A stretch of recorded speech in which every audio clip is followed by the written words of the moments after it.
2026. gada 19. jūlijas. Nakts ir nolaidusies pār Krievijas galvaspilsētu Maskavu. Pilsēta ar 13 miljoniem iedzīvotāju, kas atrodas aptuveni 280 jūdžu attālumā no Ukrainas, guļ. Taču Maskavu drīz sagaida nepatīkams pārsteigums, jo Ukrainas dronu armija dodas tās virzienā. Ne tikai pāris droni vai pat pāris desmiti no tiem. Vairāk nekā 400 bezpilota lidaparātu ir pacēlušies gaisā un steidzas Krievijas politiskās, ekonomiskās un kultūras sirds virzienā. Spieta uzdevums ir skaidrs. Izraisīt haosu Krievijas galvaspilsētā, iznīcināt vērtīgu infrastruktūru un turpināt Kijevas centienus padarīt karu pēc iespējas dārgāku un neilgtspējīgāku tās ienaidniekiem. Droniem tuvojoties Maskavai, pilsētas aizsardzības loki ar radariem un pretgaisa aizsardzības sistēmām sāk darboties. Tāda raķešu kompleksa kā Pansir S1 tiek aktivizēti. Mobilās pretgaisa aizsardzības vienības pavērš savus ieročus pret debesīm, un radioelektroniskās cīņas sistēmas sāk izstarot traucējošus signālus visapkārt. Taču tas ir par maz un par vēlu. Bars jau ir pie vārtiem, un tas ir pārāk liels, lai Krievijas izsīkušā aizsardzība ar to tiktu galā. Dažu minūšu laikā izcelsies pirmie sprādzieni, un dūmi atkal piepildīs Krievijas galvaspilsētas debesis. Un uzbrukums notika tikai 24 stundas pēc tam, kad Ukrainas galvaspilsēta Kijeva piedzīvoja vienu no smagākajiem uzbrukumiem šī kara laikā. 18. jūlija naktī Krievija nolēma palaist masīvu balistisko raķešu zalvi uz Kijevu ar skaidru nodomu nodarīt pēc iespējas lielāku postu, neņemot vērā, cik daudz civiliedzīvotāji nonāks krustugunīs. Naktī pilsētas gaisa telpā tika reģistrētas 41 dažādu tipu raķetes. Daudzas no tām pārvietojās ātrāk par skaņas ātrumu. Kad gaisa trauksmes sirēnas sāka skanēt Ukrainas galvaspilsētā, iedzīvotājiem gandrīz nebija laika izskriet no gultām, savākt savus tuviniekus un meklēt patvērumu. Pirms sākās sprādzieni, raķešu ātrums un manevrētspēja apvienojumā ar to lielo skaitu padarīja Ukrainas pretgaisa aizsardzībai ārkārtīgi grūtu uzdevumu tikt galā ar šo uzbrukumu, kurā, kā ziņots, tika iesaistīti arī 125 Krievijas droni. Ukraina ir izveidojusi vienu no sarežģītākajiem daudzslāņu pretgaisa aizsardzības tīkliem pasaulē, izmantojot dažādas rietumu raķešu sistēmas, piemēram, Patriot un Iris TSLM, vecākas padomju sistēmas, piemēram, S-300, radioelektroniskās cīņas traucētājus, automatizētus torņus un mobilās ugunsgrupas, kas ir bruņotas ar zenītu lielgabaliem, smagajiem ložmetējiem un no pleca palaižamām raķešu sistēmām. Diemžēl valstī bīstam trūkst dārgo pātvērēju raķešu, kas nepieciešams, lai cīnītos ar ātrākajiem un bīstamākajiem Krievijas draudiem, piemēram, spārnotajām un balistiskajām raķetēm. Tātad, lai gan Ukrainas armijai izdevās notriekt lielāko daļu bezpilota lidaparātu, iznīcinot 108 no 125, tai izdevās apturēt mazāk nekā pusi raķešu, precīzāk sakot, tikai 18. Pārējās trāpīja savos mērķos, un ap Kijevu atskanēja daudzi sprādzieni, nesot vēl lielāku postu pilsētai, kas jau kopš konflikta sākuma, 2022. gada februārī, pastāvīgi cieš. Gaisā skanēja sprādzienu un dārdoņa, un daudzas raķetes atstāja aiz sevis drupu kaudzes un plosošus ugunsgrēkus. Triecienī notika vairākos pilsētas rajonos, skarot dzīvojamās ēkas, noliktavas, kopmītni un lielveikalu. Visi bija starp būvēm, kas tika bojātas nakts laikā. Saskaņā ar Kijevas mēra Vitālija Kličko teikto, tika bojāta arī metro stacija netālu no pilsētas centra, un blakus esošā pazemes gājēja pārēja iebruka, atstājot tikai gruvešu kaudzi, kuru glābējiem bija jāpārmeklē. Aptuveni 600 no šiem darbiniekiem, kā arī mediķi, policisti un citi ārkārtas dienestu darbinieki tika izsaukti pēc uzbrukuma, lai dzēstu ugunsgrēkus, attīrītu gruvešus, glābtu iesprostotos civiliedzīvotājus un sniegtu neatliekamo medicīnisko palīdzību tiem, kam tā nepieciešama. Ukrainas prezidents Volodimirs Zelenskis vēlāk ziņoja, ka vismaz viens cilvēks ir gājis bojā, 16 ir ievainoti un vairāk atrodas smagā stāvoklī. Andrejs Sibiha, Ukrainas ārlietu ministra pienākumu izpildītājs, paziņoja, ka šī bija lielākā raķešu apšaude, ko Kijeva ir piedzīvojusi kopš kara sākuma, un galvaspilsēta nebija vienīgais Krievijas mērķis.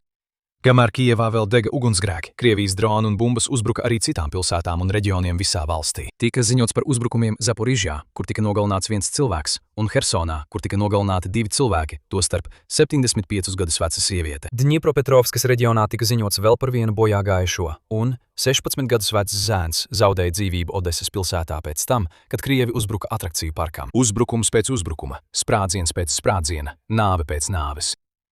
Krievijas nežēlīgais uzbrukums turpinās bez apstājas, taču Ukrainai vairs nav tas vienkārši jāpacieš.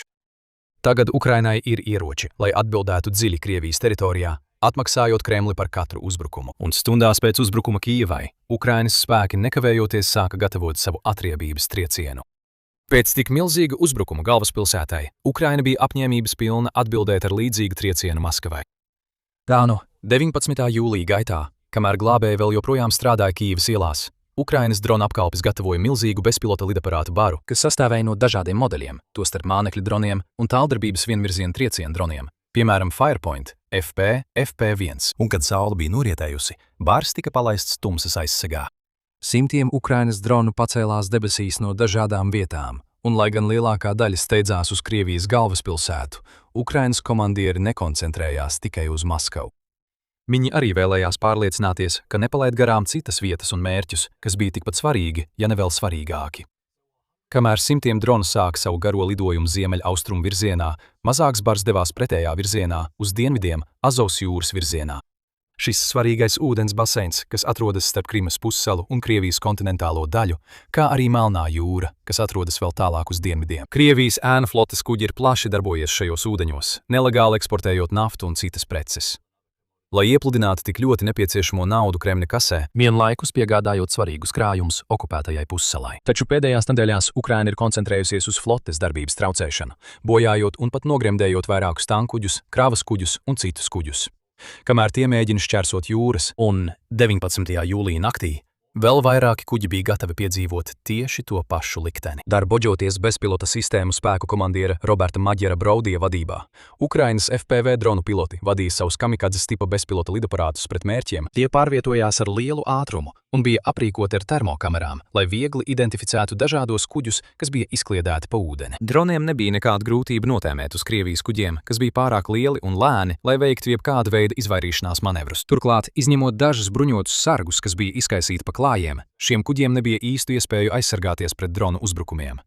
Ukrainas droni fiksēja mērķus un strauji tuvojās kuģiem. Pirmais sprādziens atskanēja, izraisot viļņus ūdenī. Apkalpes un kapteiņi uz citiem kuģiem dzirdēja triecienu un redzēja liesmas, taču viņiem nebija laika apgriezties. Zinot, ka viņi ir nākamie uz kārtas, viss, ko viņi varēja darīt, bija gaidīt un sagatavoties triecienam. Tika taranēts vēl viens kuģis, tad vēl viens, un Ukrainas droni īpaši mērķēja uz katra kuģa svarīgākajām daļām, izraisot caurumus korpusos un aizdedzinot ugunsgrēkus virsbūvēs, atstājot tos dreifējošus un dūmojošus, kamēr apkalpes steidzās uz glābšanas laivām. Kad viss bija norimis, kopumā 7 kuģi bija bojāti dronu uzbrukuma rezultātā.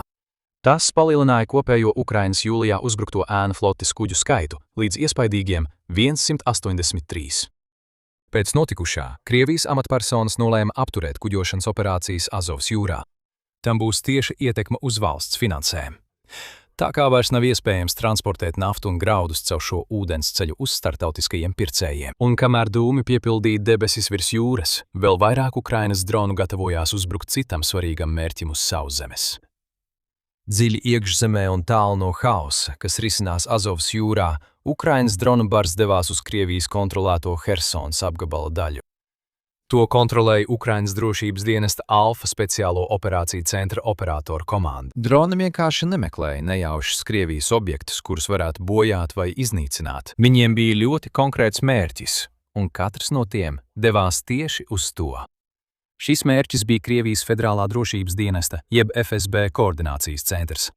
Mūsdienu pēctecis bēdīgi slavenajam PSRS KGB, kas bija izveidots vecā Pansijas ēkā, kuru Krievija bija pārveidojusi pēc tam, kad viņu armija bija iegūsi kontroli pār šo teritoriju. Centrā, kā ziņots, jebkurā laikā uzturas līdz pat 100 karavīriem un FSB virsniekiem. Iespējams, ka desmitiem cilvēku atradās ēkā un cieši gulēja 20. jūlija agrās rīta stundās, kad Ukrainas droni tuvojās. Viņi domāja, ka ir drošībā, un viņiem bija labs iemesls tā domāt, jo centrs bija stingri apsargāts. Saskaņā ar Ukrainas drošības dienesta sniegto informāciju, objektā atradās vairāki bruņoti apsargi, kas uzmanīgi vēroja, vai neparādās kāda drauda. Krievijas spēki apkārtnē bija izveidojuši kontrolpunktus, kas trieciena brīdī darbojās, kā arī barjeras un pazemes patvērtnes, kurās karavīri un virsnieki varēja atkāpties, ja rastos aizdomas par tuvojošos uzbrukumu.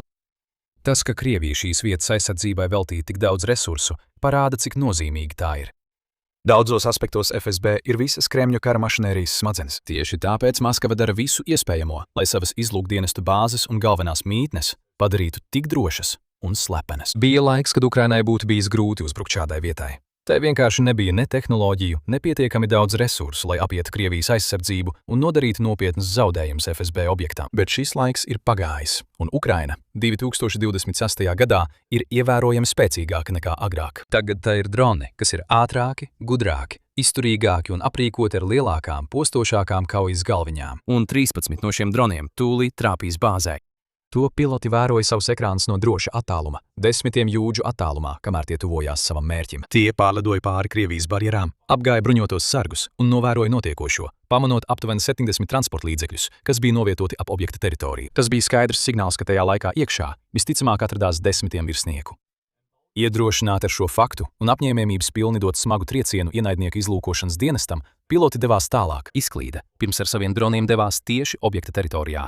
Viens drons pēc otra trāpīja mērķī, izsitot caurumus sienās un jumtos, kā arī radot spēcīgus ugunsgrēkus, kas plosījās vairākas stundas pēc tam. Uzbrukums bija ātrs un efektīvs, atstājot krieviem ļoti maz laika reaģēt vai atbildēt, un dažu minūšu laikā liela daļa centra bija jau liesmās un dūmos. Nav iespējams pateikt, cik daudz FSB darbinieku tika nogalināti vai ievainoti, jo Krievija noteikti tuvākajā laikā nepublicēs nekādus oficiālus datus. Taču nav šaubu, ka aģentūra tajā naktī cieta ļoti nopietnu triecienu. Taču lielākā daļa Ukrainas dronu uzbrukuma vēl tikai bija priekšā, vairākus simtus jūdžu uz ziemeļiem, pilsētā, kas tika uzskatīta par drošāko Krievijā.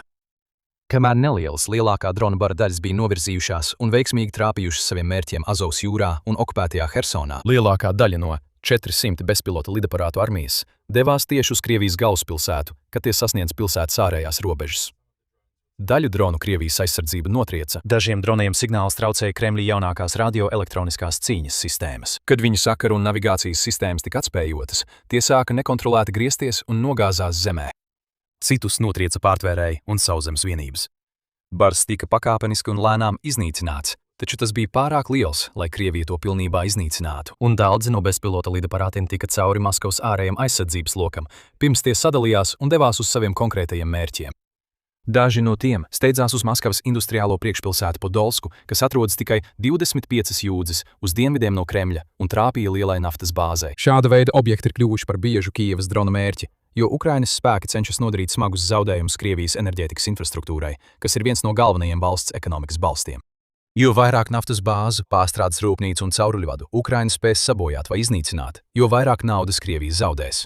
Un jo grūtāk būs turpināt karu, un Podolskas bāze bija jaunākais no daudziem mērķiem, kas tika iznīcināti. Vietējos iedzīvotājus no miega pamodināja sirēnu un sprādzienu skaņas. Daudzi satvēra savus telefonus un steidzās pie logiem, lai iemūžinātu notiekošo haosu. Kameru ieraksti un attēli, kas vēlāk tika publicēti internetā, parādīja iznīcības ainu. Biezas melnas dūmu strūklas pacēlās un piepildīja pilsētas debesis, un vietējais loģistikas centrs tika steidzīgi evakuēts, baidoties, ka vēl vairāk dronu dodas tieši uz to. Tālāk uz austrumiem Domoģedovas pilsēta, kurā atrodas viena no Maskavas lielākajām lidostām, arī bija gatava izjust pilnu Ukrainas bezpilota sistēmu spēku dusmas, kad viņa droni lidoja pāri debesīm un trāpīja vēl vienai svarīgai loģistikas vietai – Južnievrati industriālo parku. Tur Ukrainas droni izraisīja vairākus ugunsgrēkus un sprādzienus, un viens no viņu galvenajiem mērķiem bija noliktava, kas piederēja mazumtirdzniecības gigantam Wildberries. Tas notika pēc vairākiem iepriekšējiem uzbrukumiem Wildberries noliktavām, un prezidents Volodimirs Zelenskis paskaidroja, ka uzņēmuma telpas Krievija izmanto, lai piegādātu sankcijām pakļautas detaļas dronu un navigācijas iekārtu ražošanai. Šī rīcība faktiski padara Wildberries centrus par likumīgiem militāriem mērķiem, un Ukraina acīmredzami plāno turpināt traucēt uzņēmuma darbību, ja vien tas neizlems pārtraukt aktīvi atbalstīt Kremļa kara mašīnu. Tiek ziņots, ka vairāki noliktavu kompleksi tika iznīcināti pēc Ukrainas dronu uzbrukuma, un Volodimirs Zelenskis platformā X pauda savu viedokli par šo uzbrukumu, rakstot: "Mūsu tāla darbības rādījusi sankcijas ir devušas rezultātus pret loģistikas objektiem un naftas bāzi. Paldies bezpilota sistēmu spēku karavīriem, mūsu izlūkdienestiem, raķešu spēkiem un artilērijai, kā arī speciālo operāciju spēkiem. Mēs taisnīgi atbildam uz katru Krievu triecienu pret mūsu pilsētām un kopienām. Šis karš ir jāizbeidz, un to var panākt tikai pastiprinot spiedienu uz vienīgo šī kara cēloni – Krieviju." Varētu teikt, ka šī uzbrukuma vissvarīgākā ietekme nebija nodarīties zaudējumi vai lielie remonta rēķini, kas palika Kremļa ziņā. Pēc tam, kad vairāki viņu objekti aizdegās, tā bija psiholoģiskā ietekme. Miljoniem Maskavas iedzīvotāji atkal nācās saskarties ar skarbo realitāti, ka viņu pilsēta nav tik droša, kā tai vajadzētu būt. Viņi nedaudz izjūta to pašu, ko Kijevas iedzīvotāji ir spiesti izciest jau gadiem ilgi, kamēr viņu prezidents Vladimirs Putins palika apkaunots. Pēc gadiem ilgas savas valsts pretgaisa aizsardzības slavināšanas un apgalvojumiem, ka Maskava ir viena no vislabāk aizsargātajām pilsētām pasaulē, vēlreiz Putina propaganda tika atmaskota kā nepatiesa, jo simtiem Ukrainas dronu viegli pārvarēja galvaspilsētas aizsardzību un iekļūtās gaisa telpā. Un vēlreiz Krievija izjuta kara uguni un niknumu savās mājās. Jo vairāk notiks dažādu veidu triecieni, jo dusmīgāk un bailīgāk kļūs Krievijas sabiedrība. Un jo dusmīgāk viņi kļūs, jo vairāk viņi vērsīsies pret Putinu. Viņi redzēs, kā viņa popularitāte turpina kristies, jo arvien vairāk viņa bijušo atbalstītāju pieprasīs viņa atstādināšanu no varas. Tikmēr Ukraina 19. jūlijā naktī pierādīja, ka tai ir spēks un resursi, lai trāpītu Krievijai vissvarīgākajās vietās. Kijivas droni vairs nav paredzēti tikai frontes līnijas apšaudēm vai precīziem triecieniem okupētajos reģionos. Tie spēj burtiski mērot simtiem jūdžu pāri robežai un iekļūt Krievijas reģionos, un ienaidnieka aizsardzība acīm redzami nav pietiekama, lai tos apturētu. Ukrainas iedzīvotāji jau gadiem ilgi ir spiesti gulēt ar vienu aci vaļā, pastāvīgi dzīvojot zem gaisa uzbrukumu draudiem, kas var notikt jebkurā brīdī. Tikmēr Krievi tādās pilsētās kā Maskava un Sanktpēterburga gatavojās turpināt savu ierasto dzīvi, apzinoties, ka konflikts notiek, bet ticot, ka tas ir pārāk tālu, lai viņus jebkad ietekmētu. Beidzot šī ilūzija ir sagrauta. Tagad, lai redzētu vēl vienu neticamu militāro taktiku un precizitātes analīzi, noklikšķiniet uz video savā ekrānā tieši tagad un tiksimies nākamajā kaujas laukā.